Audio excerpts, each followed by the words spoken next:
క్రీస్తునందు ప్రియ సహోదరి సహోదరులారా, మన ప్రభువును రక్షకుడు అయినటువంటి యేసుక్రీస్తు వారి నామంలో శుభాభివందనాలు తెలియజేసుకుంటూ ఈ ఆదివారపు ఆరాధన కార్యక్రమాన్ని ప్రారంభించుకుందామండి. ఈరోజు ఆరాధనలో భాగంగా పరిశుద్ధ గ్రంథమైన బైబిల్ నుంచి అపోస్తలుడు యేసు రొమ్మునంటిన శిష్యుడు అని పేరు కలిగినటువంటి యోహాను గారు రాసినటువంటి పత్రిక, మొదటి పత్రిక 2వ అధ్యాయము 22 నుంచి 28 వరకు చూద్దాం. యోహాను గారు రాసినటువంటి మొదటి పత్రిక 2వ అధ్యాయము 22వ వచనం నుండి 28వ వచనం వరకు ఈరోజు మనము ధ్యానిద్దాం. యేసు క్రీస్తు కాడని చెప్పువాడు తప్ప ఎవడు అబద్ధికుడు? తండ్రిని కుమారుని ఒప్పుకొనని వీడే క్రీస్తు విరోధి.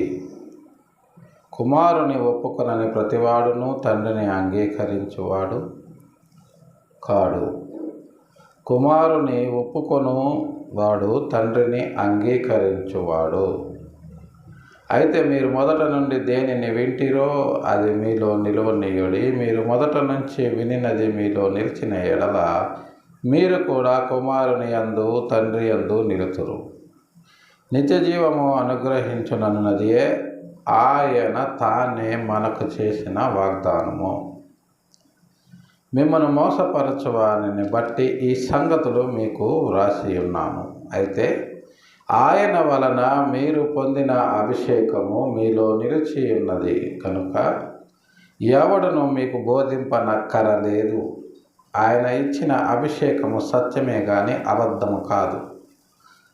అది అన్నిటిని గూర్చి మీకు బోధించుచున్న ప్రకారముగాను ఆయన మీకు బోధించిన ప్రకారముగాను ఆయనలో మీరు నిలుచుచున్నారు. చిన్న ప్రార్థన చేసుకుందామండి. ప్రేమ కలిగిన మా తండ్రి, పరిశుద్ధమైన మా ప్రభువా, మీ పాదాలు వందనాలు, స్తుతులు, స్తోత్రాలు తండ్రి. గడిచిన పరిశుద్ధ దినం నుంచి నేటి పరిశుద్ధ దినం వరకు మా పనుల్లో ప్రయాణాల్లో మాకు తోడు నీడుగా ఉండి నేటి పరిశుద్ధ దినాన్ని మీ పాద సన్నిధికి చేర్చి మిమ్మల్ని స్తుతించి ఆరాధించి నిగూఢమైన మీ పరలోక రాజ్య మర్మాలను మేము ధ్యానించడానికి మీరు మాకు అనుగ్రహించినటువంటి లేఖన భాగాలను బట్టి మీ పాదాలు వందనాలు చెల్లించుకుంటున్నాం. మధ్యాహ్నకాల సమయంలో నా ప్రభువా, మీ వాక్యంను ధ్యానించినందుకు మాకు సహాయం చేయండి. మీ ఆత్మను మాకు అనుగ్రహించి మమ్మల్ని ముందుకు నడిపించమని మీ ప్రియకుమారుడు మా రక్షకుడు అయిన యేసయ్య దివ్యనామంలో బ్రతిమిలాడి ప్రార్థించి అడిగి వేడుకొనుచున్నాము తండ్రి, ఆమేన్. క్రీస్తునందు ప్రియ సహోదరి సహోదరులారా, గత కొన్ని దినాలుగా మనము యేసే దేవుడు అని, మరికొంతమంది ఏమో యేసు దేవుడు కాదు, యేసు దేవుని కుమారుడు అని, తండ్రి అయిన దేవుడే దేవుడు అని, అంటే వీళ్ళకంటూ ఒక సపరేట్ తెగ ఉంది, యెహోవా సాక్షులు అంటారు వీళ్ళని. మరికొంతమంది ఏమో పరిశుద్ధాత్ముడు కూడా ఒక శక్తి కాదు, వ్యక్తి అని, ఆయన కూడా ఒక దేవుడే అని.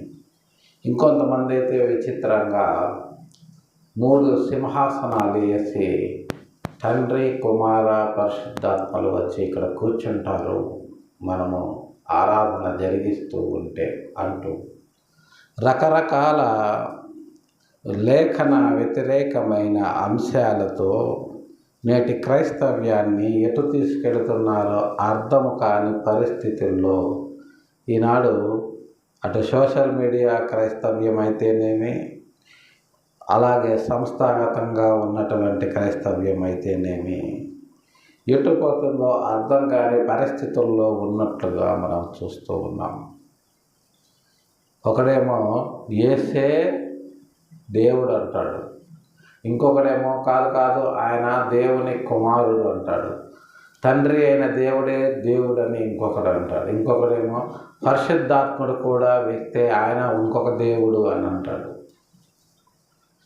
ఇలా అర్థము కానటువంటి సందిగ్ధములో క్రైస్తవ్యాన్ని పడవేస్తూ ఇష్టము వచ్చినట్లుగా ఎవరికి తోచింది వారు ప్రకటిస్తూ పరిశుద్ధాత్మ పేరుతో రకరకాల విన్యాసాలు చేస్తూ ఉండేవాళ్ళు. మరికొంతమంది అయితే కాదు, తండ్రి మాత్రమే దేవుడు, యేసుక్రీస్తు దేవుడు కాదు, ఆయన దేవుని కుమారుడు మాత్రమే అంటూ ప్రకటించే ఇంకొక తెగ వాళ్ళు ఇంకొక రకంగా ప్రజలను మభ్యపెడుతూ ఉంటే, కాదు యేసుక్రీస్తు వారే దేవుడు, ఆయనకు స్వయం ప్రతిపత్తి ఉంది, ఆయన తండ్రి చేత సృష్టించబడిన వాడు కాదు అంటూ రకరకాలుగా ఇంకొంతమంది మాట్లాడుతూ ఉంటే, ఏది సత్యమో ఏది లేఖనానుసారమో ఏది కాదో తెలియనటువంటి పరిస్థితుల్లో ఒక కన్ఫ్యూషన్లోకి క్రైస్తవ విశ్వాసాన్ని నెట్టివేసే పరిస్థితి ఇటీవల కాలంలో సోషల్ మీడియా వచ్చిన తర్వాత విపరీతమైపోయినటువంటి సందర్భాలు మనం చూసాం. ఇక్కడ యోహాను గారు ఏం చెప్తున్నారు అంటే, యేసు క్రీస్తు కాడని చెప్పువాడు తప్ప ఎవడు అబద్ధికుడు. యేసు క్రీస్తు కాడు. యేసు అంటే రక్షకుడు, క్రీస్తు అంటే అభిషక్తుడు. అభిషక్తుడు అంటే పరిపాలించేవాడు, ప్రభువు, రాజు, చక్రవర్తి, అధికారము కలిగిన వాడు అని అర్థం. యేసు క్రీస్తు కాడని చెప్పువాడు తప్ప ఎవడు అబద్ధికుడు. మరి ఈ రోజున అనేక మంది యేసు క్రీస్తు కాదు, ఆయన కేవలము దేవుని కుమారుడు మాత్రమే అని చెప్పేవాడు వాడు లేఖనానుసారంగా అబద్ధికుడే. తండ్రిని కుమారుని ఒప్పుకొనని వీడే క్రీస్తు విరోధి. కొంతమంది తండ్రిని ఒప్పుకుంటారు, కుమారుడిని ఒప్పుకోరు. కొంతమంది కుమారుడే ఉన్నాడంటారు, తండ్రిని ఒప్పుకోరు. ఇంకొంతమంది విచిత్రమైన తెగ పరిశుద్ధాత్ముడే అందరినీ నడిపిస్తున్నాడని ఇంకొకరు మొదలు పెడతారు. ఇలా భిన్నమైనటువంటి ఆరాధనలతోటి, భిన్నమైనటువంటి సిద్ధాంతాలతోటి క్రైస్తవ్యం అనేది చీలిపోవడము ఇది ఒక్క సాతాను తంత్రము. ఇక్కడ ఏమంటున్నాడు? తండ్రిని అంగీకరించువాడు కుమారుని ఒప్పుకొనని ప్రతివాడును తండ్రిని అంగీకరించువాడు కాడు. అక్కడ ఒకటి అంకె చేసి ఫుట్నోట్లో కలిగి ఉన్నవాడు, కుమారుని ఒప్పుకొనని వాడు తండ్రిని అంగీకరించేవాడు కాదు. తండ్రి మాత్రమే ఉన్నాడు, కుమారుడు తండ్రి అంతటి వాడు కాదు అంటే వాడు తండ్రిని ఒప్పుకోనట్టే లెక్క. ఎందుకంటే తండ్రి ఎలా ఉంటాడు అనేది మనకు తెలియదు. తండ్రి ఒక మహాశక్తి స్వరూపము. ఆయన ఇంతవరకు ఎవ్వరు చూడలేదు, ఆయన మాట ఇంతవరకు ఎవరు వినలేదు. ఆయన అద్వితీయ కుమారుడైన యేసుక్రీస్తు తప్ప. ఎందుకంటే ఆయన మాట వింటే మనము బ్రతకలేము. మరి అబ్రహాముతో మాట్లాడారు కదండి, ఆదాముతో మాట్లాడారు కదండి, మోషేతో మాట్లాడారు కదండి. ఇవన్నీ కాదు, ఇవన్నీ కూడా ఆయన దేవదూతల చేత మాట్లాడించాడు. ఆయన ఎక్కడా కూడా స్వయంగా మాట్లాడలేదు. ఆ విషయాన్ని ఆమోసు గారు మనకు తెలియచేస్తారు. ఆమోసు గ్రంథంలో 2వ అధ్యాయంలో ఎక్కడో ఉంటుంది ఆ వస్తువు. ఆయన ప్రతిదీ కూడా దేవదూతల చేత మాట్లాడించాడు. ఆయన ఎక్కడా కూడా స్వయంగా మాట్లాడలేదు. ఒకే ఒక్కసారి ఆయన మాట్లాడాడు. ఆయన ఒకే ఒక్కసారి మాట్లాడితేనే ఈ సర్వ సృష్టి వచ్చింది. రెండోసారి మాట్లాడితే ఏం జరుగుద్ది అంటే, రెండవసారి మాట్లాడితే ఏం జరుగుద్ది అంటే ఈ వచ్చిన సృష్టి పోయింది. సో అందుకనే యోహాను గారు అదే విషయాన్ని చెప్పారు స్వయంగా.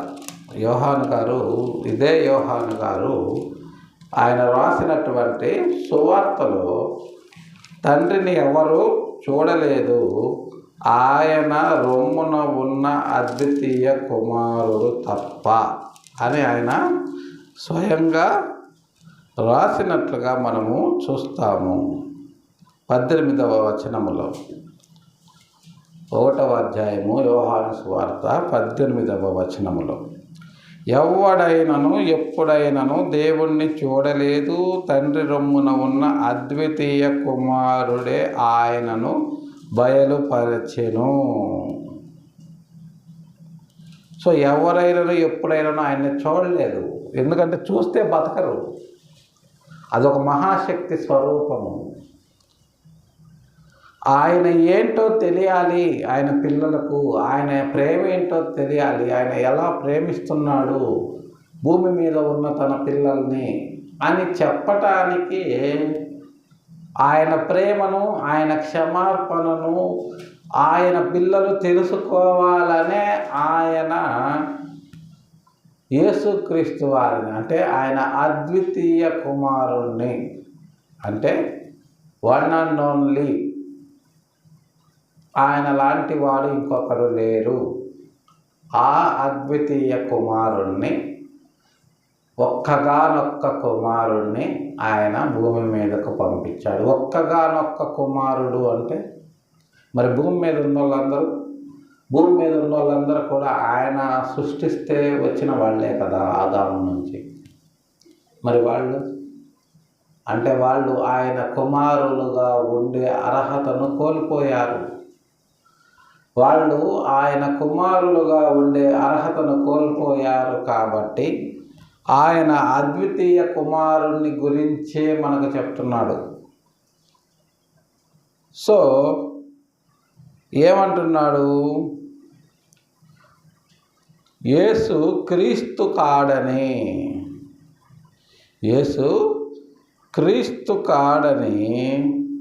చెప్పువాడు తప్ప ఎవడు అబద్ధికుడు? ఆయనే క్రీస్తు, ఆయనే అభిషిక్తుడు, ఆయనే రక్షణకర్త, ఆయనే సమాధానాన్ని ఇచ్చినవాడు, ఆయనే మృత్యుంజయుడు. అంతేగాని తండ్రి అసలు సోర్సు, ఆయన్ని మనము ఆరాధించాలి కానీ కుమారుణ్ణి కాదు అనేది లేఖనానుసారము కాదు. ఎందుకంటే మనుషుల పాపాల నిమిత్తము ప్రాయశ్చిత్తము చేసింది కుమారుడే కానీ తండ్రి కాదు. ఎందుకంటే శరీరముతో చేసినటువంటి పాపాలను పరిహారము చేయాలి అంటే ఆ శరీరాన్నే బలిగా ఇవ్వాలి. తండ్రికి శరీరము లేదు, అది ఒక మహాశక్తి స్వరూపము. మరి శరీరం కలిగిన వాడు ఎవరు అంటే కుమారుడు మాత్రమే. కుమారుడే ఆ శరీరంలో నివసించి ఆ శరీరాన్ని జయించి ఆ జయించబడిన శరీరాన్ని అనేకుల పాప పరిహారార్థ బలిగా అర్పించాడు. చూద్దామా ఆ మాట? చూడండి, హెబ్రీయులకు రాసిన పత్రికలో ఉంటుంది ఆ మాట.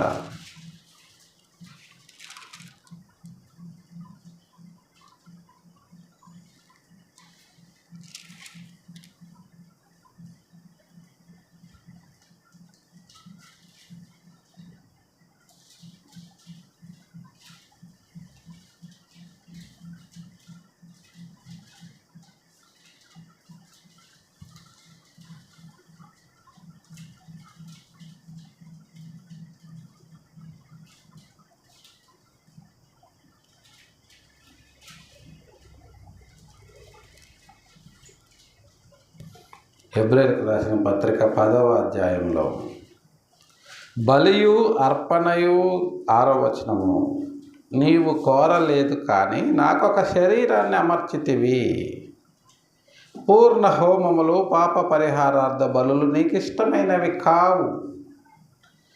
ఇక్కడ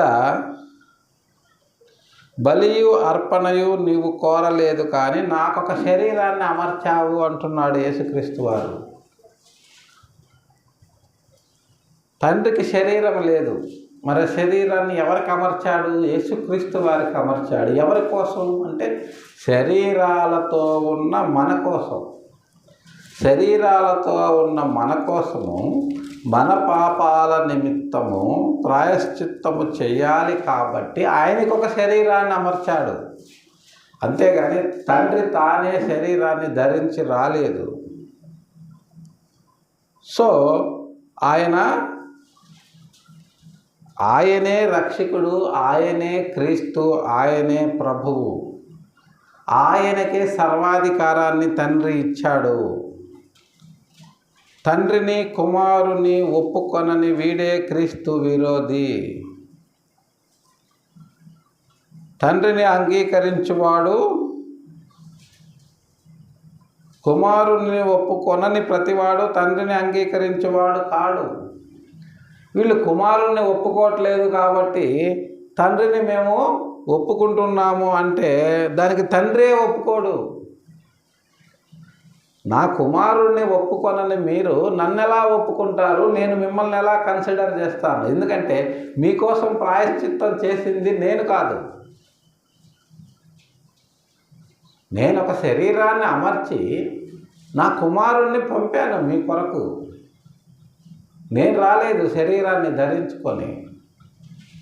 మీకందరికీ ఎలాగైతే శరీరాలను అమర్చానో అలాగే అతనికి కూడా ఒక శరీరాన్ని అమర్చాను, కానీ అతను మీలాగా బ్రతకలేదు. ఆ శరీరాన్ని పవిత్రంగా పరిశుద్ధంగా కాపాడుకున్నాడు.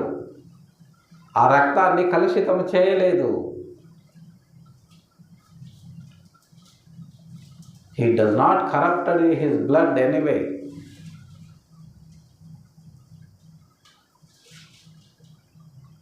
కాబట్టి ఆ పవిత్రమైన పరిశుద్ధమైన రక్తము భూమి మీద ఉన్న సకల జనుల పాపాలను తీసివేయటానికి అర్హత సాధించింది. అది అందరికీ లేదు ఆ అర్హత. కాబట్టి కుమారుణ్ణి ఒప్పుకోకపోతే నేను మిమ్మల్ని ఒప్పుకోను అని తండ్రి అంటుంటే, లేదు మేము కుమారుణ్ణి ఒప్పుకోము, నువ్వే మాకు దేవుడు అని కోకతెగ అంటారు.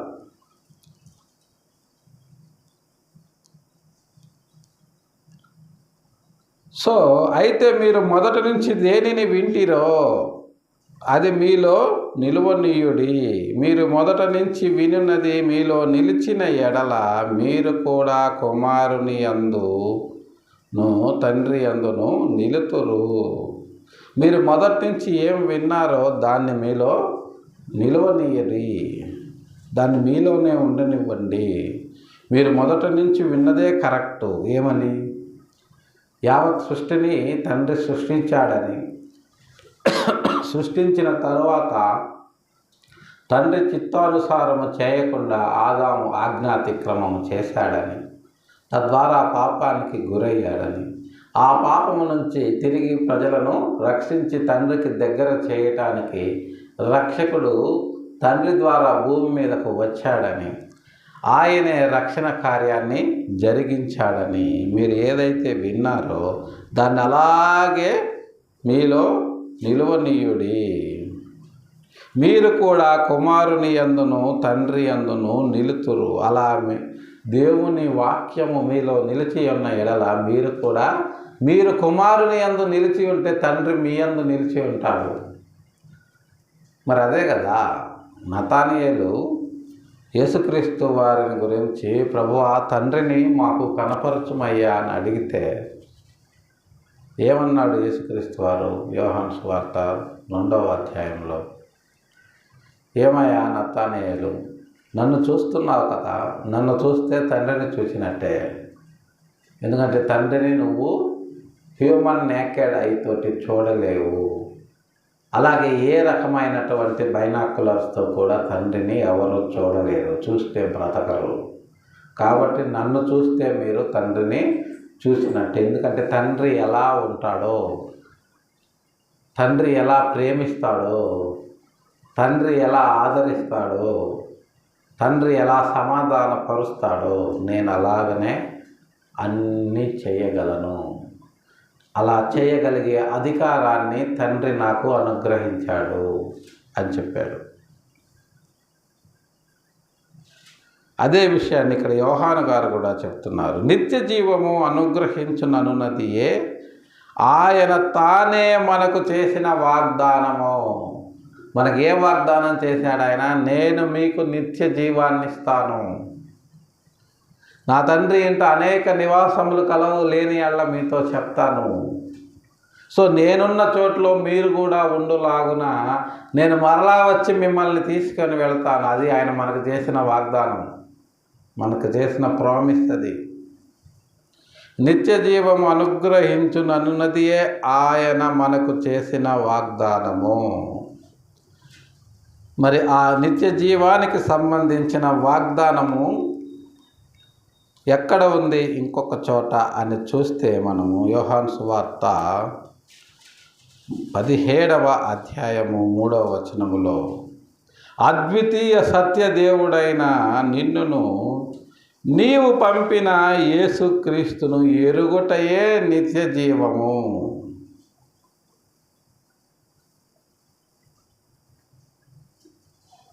అద్వితీయ సత్యదేవుడైన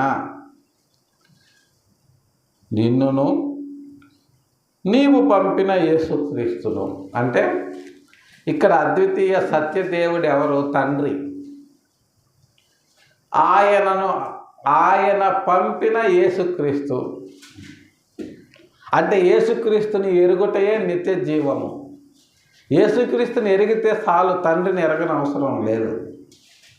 ఎందుకంటే తండ్రి ఎంత గొప్పవాడో, తండ్రి ఎలాంటి వాడో యేసుక్రీస్తు మనకు చెప్పాడు కదా. చెప్పాడు. ఆయన ఎలా ఉంటాడో, ఆయన ఒకవేళ శరీరధారిగా ఉంటే ఆయన ఎలా ఉంటాడో, ఆయన ఎలా మాట్లాడుతాడో, ఎలా ప్రవర్తిస్తాడో అవన్నీ కూడా యేసుక్రీస్తులో ఆయన మనకు చూపించాడు. కాబట్టి యేసుక్రీస్తును ఎరుగుటయే నిత్య జీవము. యేసుక్రీస్తు కంటే ముందున్నటువంటి ప్రవక్తలు, రాజులు, చక్రవర్తులు వీళ్ళందరూ యేసుక్రీస్తుని ఎరిగారు. ఎలా ఎరిగారు అంటే లేఖనాల ద్వారా ఎరిగారు. లేఖనాల్లో నిత్య జీవము కలదని మీరు ఎరుగుతున్నారు కదా, ఆ నిత్య జీవము నేనే. నా కోసమే మోషే, అబ్రహాము, ఇస్సాకు, యాకోబులు, దావీదు, సొలొమోనులు, సుమయోనులు, జకర్యాలు వెతికారు. కానీ వారికి నేను శరీరధారిగా కనపడలేదు, మీకు కనపడుతున్నాను. నా కోసము వెతికి కళ్ళు చివరకు చూడలేక నన్ను వెళ్ళిపోయారు. మీరు నన్ను చూస్తున్నారంటే మీ కన్నులు ధన్యమైనవి అని అంటాడు యేసుక్రీస్తు వారు ఒక సందర్భంలో. కాబట్టి యేసుక్రీస్తును ఎరుగుటయే నిత్య జీవము. ఎందుకంటే ఆయన మనకు ప్రామిస్ చేశాడు నిత్య జీవాన్ని. కాబట్టి మిమ్మల్ని మోసపరచు వారిని బట్టి ఈ సంగతులు మీకు వ్రాసి ఉన్నాను. మిమ్మల్ని అనేక మంది మోసం చేస్తున్నారు. యేసుక్రీస్తు దేవుడు కాదని, తండ్రి మాత్రమే దేవుడని, అలాగే పరిశుద్ధాత్ముడే దేవుడని, ఆయన కూడా ఒక వ్యక్తే అని, ఇలా రకరకాలుగా మిమ్మల్ని మోసం చేస్తున్నారు. కాబట్టి ఆ మోసముల్లో మీరు పడకండి. నిత్య జీవాన్ని కలిగి ఉండాలి అంటే యేసును మాత్రమే కలిగి ఉండాలి. యేసును మాత్రమే కలిగి ఉంటే అటు పరిశుద్ధాత్మను కలిగిన వారు అవుతారు, అటు తండ్రిని కూడా కలిగిన వారు అవుతారు.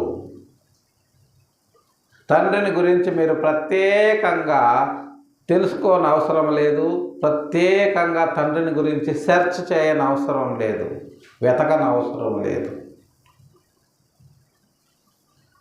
అయితే ఆయన వలన మీరు పొందిన అభిషేకము మీలో నిలుచుచున్నది గనుక ఎవ్వడను మీకు బోధింపనక్కరలేదు.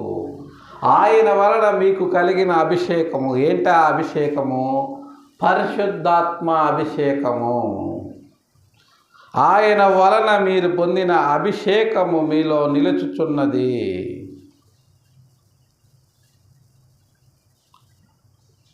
ఆయన పరిశుద్ధాత్మ అభిషేకం మనకిచ్చాడా? ఇచ్చాడు కదా. ఆయన అనేకుల మీద చేతులుంచి పరిశుద్ధాత్మను ఊది పరిశుద్ధాత్మను పొందుడి అనలేదా? చూద్దాం. యోహాను సువార్త 14వ అధ్యాయం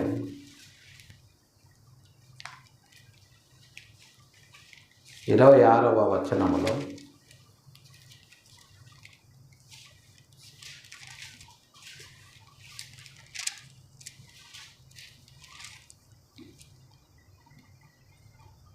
ఆదరణకర్త అనగా తండ్రి నా నామమున పంపబోవు పరిశుద్ధాత్మ సమస్తమును మీకు బోధించి నేను మీతో చెప్పిన సంగతులన్నింటినీ మీకు జ్ఞాపకము చేయును. ఆదరణకర్త వస్తాడు. ఎప్పుడు వస్తాడు? యేసుక్రీస్తు వారు మృత్యుంజయుడై తిరిగి లేచి పరమునకు ఆరోహణుడైపోయిన తరువాత మనల్ని సర్వసత్యములోకి నడిపించటానికి ఆదరణకర్త వస్తాడు.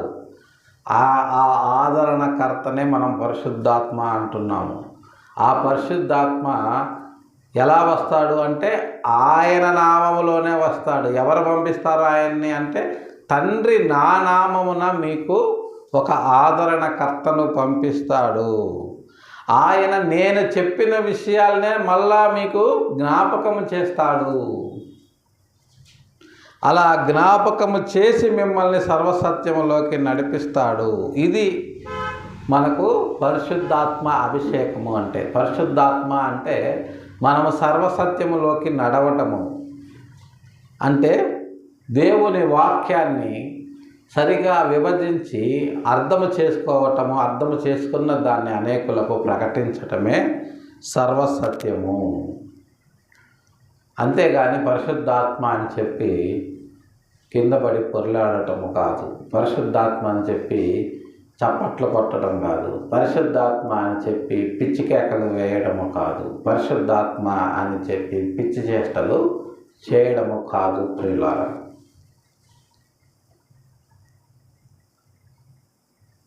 అయితే ఆయన వలన మీరు పొందిన అభిషేకము మనలో నిలిచి ఉన్నప్పుడు సర్వసత్యాన్ని పరిశుద్ధాత్ముడు మనకు బోధిస్తాడు. ఇక ఎవరో బోధిస్తే మనకు అర్థం అవ్వాల్సిన అవసరం లేదు. పరిశుద్ధాత్ముడు మనలో నిలిచి ఉన్నప్పుడు, మనం చదువుతున్నప్పుడు పరిశుద్ధాత్ముడు దాన్ని మనకు అర్థమయ్యేలా మన మస్తిష్కంలోకి దానిని పంపిస్తాడు. అనేకులకు ప్రకటించగలిగేటటువంటి వివేచనను అనుగ్రహిస్తాడు.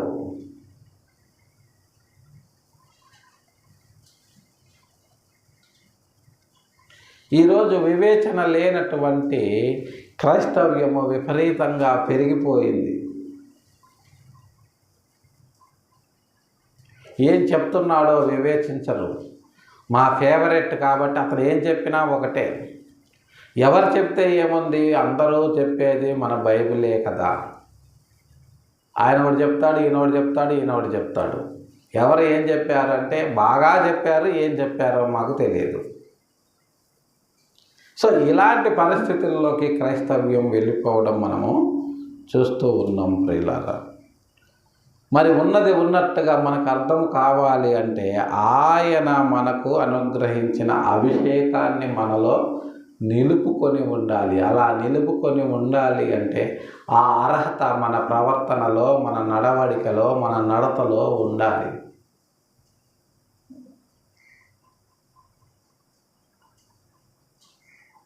ఆయన ఇచ్చిన అభిషేకము సత్యమే కానీ అబద్ధము కాదు.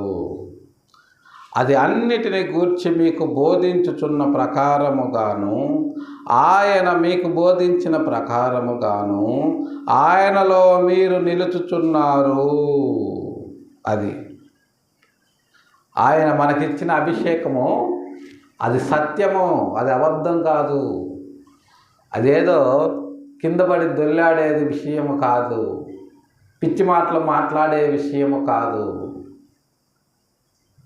బట్టలు ఉన్నాయా లేవా అని చూసుకొని సోయి లేకుండా దొల్లాడే విషయము కాదు. ఇలాంటివన్నీ కూడా భ్రష్టాత్మ యొక్క పనులు, పరిశుద్ధాత్మ యొక్క పనులు కాదు ప్రియులారా. ఆయన అభిషేకం ఎలాంటిదంటే సత్యము. ఎలా ఉంటుంది? అది అన్నిటిని గూర్చి మనకు బోధిస్తుంది, మనకు తెలియజేస్తుంది, మనకు ఇంటర్ప్రిట్ చేస్తుంది, ప్రతి విషయాన్ని విడగొట్టి వివరిస్తుంది. అలా వివరిస్తేనే మనం మాట్లాడగలము, అలా వివరిస్తేనే మనం అనేకులకు ప్రకటించగలము. అదర్వైజ్ మనకేం తెలుసు? ఆత్మ సంబంధమైన విషయములు ఆత్మకే తెలుసు కానీ మనుజాత్మకు తెలియవు.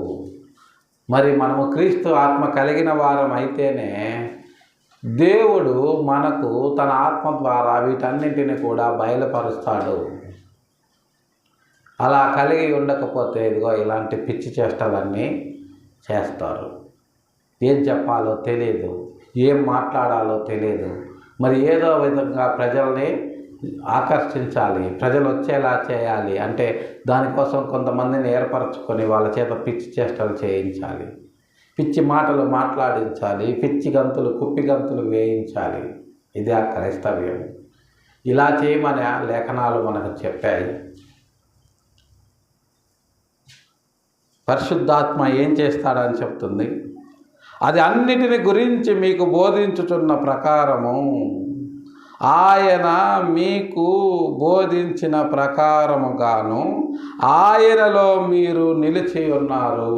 మనం ఆయనలో నిలిచి ఉన్నాము అంటే పరిశుద్ధాత్మ చేత ఎల్లప్పుడూ మనము బోధించబడుతూ ఉండాలి.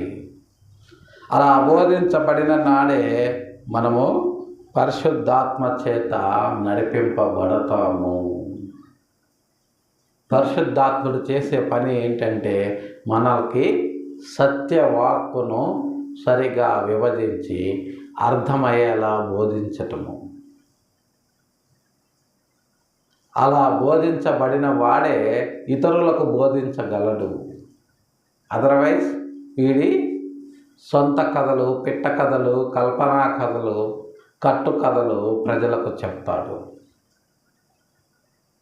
అవుట్ ఆఫ్ ది బాక్స్ వెళ్ళి మాట్లాడుతున్నాడు అంటే ఇతనికి లేఖనాలలో ఉన్నటువంటి ఏ విషయాలు కూడా తెలియవు అని స్పష్టంగా వీక్షకులు లేదా విశ్వాసులు అర్థం చేసుకోవాలి. ప్రియులారా, ఎప్పుడైనా సరే చదివినటువంటి వాక్య భాగాన్ని విడిచిపెట్టి ప్రాపంచిక విషయాల వైపు వెళ్ళిపోయాడు అంటే అతనికి పరిశుద్ధాత్ముడు అతనితో కమ్యూనికేషన్లో లేడు అని మనకు స్పష్టంగా అర్థమవుతుంది. చివరగా హెబ్రీయులకు రాసిన పత్రిక 8వ అధ్యాయము 10వ వచనం.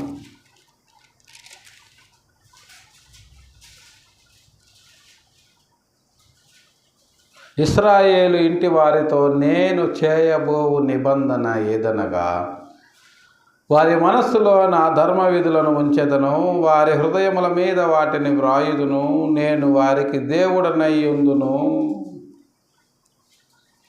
వారు నాకు ప్రజలై ఉందురు, వారిలో ఎవ్వడును ప్రభువును తెలిసి కొనుడు అని తన పట్టణస్థునికైనను తన సహోదరునికైనను ఉపదేశము చేయడు. వారిలో చిన్నలు మొదలుకొని పెద్దల వరకు అందరూ నన్ను తెలిసి కొందురు. నేను వారి దోషముల విషయమై దయ కలిగి వారి పాపములను ఇక ఎన్నడును జ్ఞాపకము చేసి కొననని ప్రభువు సెలవిచ్చుచున్నాడు.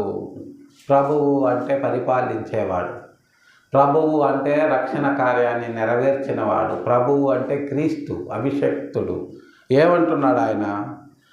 నేను చేయబో నిబంధన ఏదనగా నా మనస్సులో, వారి మనస్సులో నా ధర్మ విధులు ఉంచుతాను, వారి హృదయాల మీద వాటిని రాస్తాను నేను. అంటే యేసుక్రీస్తు వారిని గురించినటువంటి విషయాలన్నీ కూడా మన హృదయాల మీద ఉంటాయి. ఎందుకంటే ఆయన ఆత్మను మనం కలిగి ఉన్నప్పుడు ఆయన ఏం చెప్పాలనుకుంటున్నాడో అవన్నీ కూడా మన హృదయాల మీద అలా ఉంటాయన్నమాట. నేను వారికి దేవుడనయ్యుందును, వారు నాకు ప్రజలై ఉంటారు. మనకు ఆయనే దేవుడు. చాలామంది అంటుంటారు యేసుక్రీస్తు వారు నేను దేవుడిని అని ఎక్కడ చెప్పుకోలేదండి. ఆయన దేవుడు అని చెప్పుకోవాల్సిన అవసరం ఆయనకు లేదు. ఎందుకంటే ప్రపంచ మానవాళి కోసం ఆయన చేసిన పనులే ఆయన్ని దేవుడుగా మనము ప్రకటించేలా చేశాయి. అయినా సరే ఈ సందర్భంలో ఆయన అధికారంతో ఈ మాట చెబుతున్నాడు. ఏమని? నా నిబంధనను, నా ధర్మ విధులను నేను వారి హృదయాల్లో ఉంచుతాను. అప్పుడే నేను వాళ్ళకు దేవుడై ఉంటాను, వాళ్ళు నాకు ప్రజలై ఉంటారు. లోకములో ఉండే ప్రతి వాడికి నేను దేవుణ్ణి కాను, కానీ ఎవడైతే నా ధర్మ విధులను వారి హృదయాల్లో ఉంచుకుంటారో వాళ్ళకు మాత్రమే నేను దేవుణ్ణి. వాళ్ళే నా ప్రజలు, వాళ్ళకే నేను నిత్య జీవాన్ని ఇస్తాను, కానీ ఎవరికి పడితే వాళ్ళకి ఇవ్వను అనేటటువంటి విషయాన్ని ఇక్కడ స్వయంగా యేసుక్రీస్తు వారు తెలియజేసినట్టుగా, నేను వారి దోషముల విషయమై దయ కలిగి వారి దోషములన్నింటినీ నా శరీరంలో పరిహరించి వారి పాపములను ఇక ఎన్నడూ కూడా నేను జ్ఞాపకం చేసుకోను. నేను వాళ్ళని దెప్పి పొడవను. మీరు అలా చేశారు, మీరు ఇలా చేశారు, అప్పుడు అలా చేశారు, ఇప్పుడు ఇలా చేశారు, కాబట్టి నేను మీకోసము ప్రాయశ్చిత్తము చేశాను అని పదే పదే నేను చెప్పను. అది నా క్యారెక్టర్ కాదు. ఒక్కసారి నేను వారిని విమోచించిన తరువాత వారి దోషములను నేను ఎన్నడూ జ్ఞాపకం చేసుకోను. వాళ్ళకి ఇస్తానని నేను వాగ్దానం చేసిన నిత్య జీవాన్ని తప్పకుండా వాళ్ళకి వాగ్దానం చేసిన విధంగా ఇస్తాను. అది మరలా భూమి మీదకు వచ్చి వాళ్ళందరినీ తీసుకొని వెళ్ళి ఏ ఒక్కరిని కూడా మిస్ చేయకుండా అందరికీ నేను నిత్య జీవాన్ని ఇవ్వబోతున్నాను అన్న విషయాన్ని ఆయన అధికారికంగా ప్రకటించాడు ప్రియులారా. కాబట్టి ఈ రోజున తండ్రి మాత్రమే దేవుడు, యేసుక్రీస్తు వారు కాదని మరికొంతమంది, యేసుక్రీస్తు వారే దేవుడు, ఆయన తండ్రితో సమానుడు అని మరికొంతమంది, కాదు పరిశుద్ధాత్ముడు కూడా దేవుడే, ఆయన కూడా ఒక వ్యక్తే అని మరికొంతమంది. ఇలాంటి కన్ఫ్యూజన్లో నుంచి బయటకు వచ్చి తండ్రి ఎలా ఉంటాడో తెలియదు, పరిశుద్ధాత్ముడు వ్యక్తి కాదు, ఆయన ఒక శక్తి. మరి భూమి మీద రక్షణ కార్యాన్ని నిర్వర్తించి తండ్రి యొక్క ఉద్దేశాలను, తండ్రి యొక్క స్వరూపాన్ని, తండ్రి యొక్క ఐడియాలజీని మనకు ప్రకటించినటువంటి వ్యక్తి యేసుక్రీస్తు వారు. అలాగే మన కొరకు ప్రాయశ్చిత్తము చేసి తన పవిత్రమైన పరిశుద్ధమైన శరీరాన్ని, రక్తాన్ని మన కొరకు త్యాగము చేసినటువంటి వ్యక్తి లేదా శక్తి యేసుక్రీస్తు వారు. ఆయన నామములోనే రక్షణ, ఆయన నామములోనే ప్రాయశ్చిత్తము, ఆయన నామములోనే నిత్య జీవము. ఆయన్ని ఎరిగి ఉండుటయే నిత్య జీవము. ఆయన్ని మనం ఎరిగి ఉంటే తండ్రిని ఎరిగిన వాళ్ళం అవుతాము. అలాగే పరిశుద్ధాత్ముడిని మన హృదయాల్లో ఎల్లప్పుడూ నిలుపుకున్న వారం అవుతాము. కాబట్టి ఆయనే మన రక్షణ ప్రదాత అని ఎరిగి ఆయనను గురించి ఈ లోకములో ప్రకటిస్తూ ఆయన రక్షణను అనేకులకు మనము ప్రకటించి అనేక మందిని రక్షణలోకి తీసుకురావాలని చెప్పి మన ప్రభువును రక్షకుడు అయినటువంటి యేసుక్రీస్తు వారి నామంలో ప్రేమపూర్వకంగా తెలియజేస్తూ ఈ కొద్ది మాటలు దేవుడు మన వెనుకిడిలో దీవించినట్లు ప్రార్థన చేసుకుందాం. ప్రేమ కలిగిన మా తండ్రి, పరిశుద్ధమైన మా ప్రభువా, మీ పాదాలకు వందనాలు, స్తుతులు, స్తోత్రాలు నా తండ్రి. గడిచిన పరిశుద్ధ దినం నుంచి నేటి పరిశుద్ధ దినం వరకు మా పనుల్లో, మా ప్రయాణాల్లో మాకు తోడు నీడగా ఉండి నేటి పరిశుద్ధ దినాన మీ పాద సన్నిధికి చేర్చి మిమ్మల్ని స్తుతించి ఆరాధించి నిగూఢమైన మీ పరలోక రాజ్య మర్మాలను మేము ధ్యానించడానికి మీరు మాకు అనుగ్రహించినటువంటి ఈ సమయాన్ని బట్టి మీ పాదాలకు వందనాలు చెల్లించుకుంటున్నాను. మా ప్రభువా, మధ్యాహ్న కాల సమయంలో మీ దాసుడు గొప్ప అపోస్తలుడు అయినటువంటి యోహాను గారి ద్వారా మీరు మాకు తెలియజేసిన విధంగా క్రీస్తును ఎరిగి ఉండుటే నిత్య జీవానికి మూలము అని నా ప్రభువా, క్రీస్తును ఎరిగి ఉంటే మేము తండ్రిని ఎరిగిన వారం అవుతాము. క్రీస్తుని ఎరిగి ఉన్నవాడు తండ్రిని ఎరిగి ఉన్నవాడే అని యోహాను గారు తెలియజేసిన విధంగా క్రీస్తును మా హృదయాల్లో నింపుకొని ఆయన యొక్క ధర్మ విధులను నా ప్రభువా మేము తూచా తప్పకుండా మా జీవితాల్లో పాటిస్తూ వాటిని అనుదినము మేము ధ్యానిస్తూ అనేకులకు ప్రకటిస్తూ అనేకులను నా ప్రభువా క్రీస్తు మార్గములోకి నడిపించే వారముగా క్రీస్తు వాగ్దానము చేసినటువంటి నిత్య జీవాన్ని మాతో పాటు అనేకులు పొందుకొనులాగున మేము చేస్తున్నటువంటి ఈ ప్రయాసను నా ప్రభువా మీ పాద సన్నిధిలో జ్ఞాపకం చేసుకోమని మీ పాద సన్నిధిలో వేడుకుంటున్నాము. అలాగనే నా తండ్రి మధ్యాహ్న కాల సమయంలో నా ప్రభావ చేరి వచ్చిన బిడ్డలందరినీ మీ రెక్కల చోటున భద్రపరచండి, కాపాడండి. వారి వారి అవసరాల అక్కర్లు తీర్చమని మీ పాద సన్నిధిలో వేడుకుంటూ మధ్యాహ్న కాల సమయంలో దిక్కులేని వారి కొరకు, దీనాదరిద్రుల కొరకు, విధవరాళ్ళ కొరకు మీ పాద సన్నిధిలో విజ్ఞాపన చేయించున్నాము. సహాయం చేయండి. వారి వారి అవసరాల అక్కర్లు తీర్చమని. అలాగున్న వ్యాధి బాధలతో బాధపడుతూ స్వస్థత కొరకు మీకు మొరపెట్టుచున్న వారి విషయమై మీ పాద సన్నిధిలో విజ్ఞాపన చేయించున్నాం. సహాయం చేయండి. మీ చిత్తమైతే మీ గాయపడ్డ హస్తముతో వారిని ముట్టి వారికి స్వస్థతను అనుగ్రహించగలరు. అలాగున్న సార్వత్రిక సంఘంలో జరుగుతున్న అనేకమైన ఆరాధనల విషయమే మీ పాద సన్నిధిలో విజ్ఞాపన చేయించున్నాం. సహాయం చేయండి. మీ వాక్యం విరివిగా విత్తబడి అనేకుల హృదయాల్లో కార్యం జరిగించినట్లు సహాయం చేయగలరని గడిచిన 24 గంటల్లో గడవబోయే 4 గంటల్లో తెలుసో తెలియకో మీకు ఆయాసకరమైన మార్గం ఏదైనా మా జీవితాల్లో ఉన్న ఎడల దయతో మమ్మల్ని క్షమించి మన్నించగలరని మీ చిత్తమైతే మరి యొక్క పరిశుద్ధ దినాన్ని మాకు అనుగ్రహించి మమ్మల్ని ముందుకు నడిపించమని మీ ప్రియకుమారుడు మా రక్షకుడు అయిన యేసయ్య దివ్యనామంలో బ్రతిమిలాడి ప్రార్థించి అడిగి వేడుకొనుచున్నాము తండ్రి. ఆమేన్.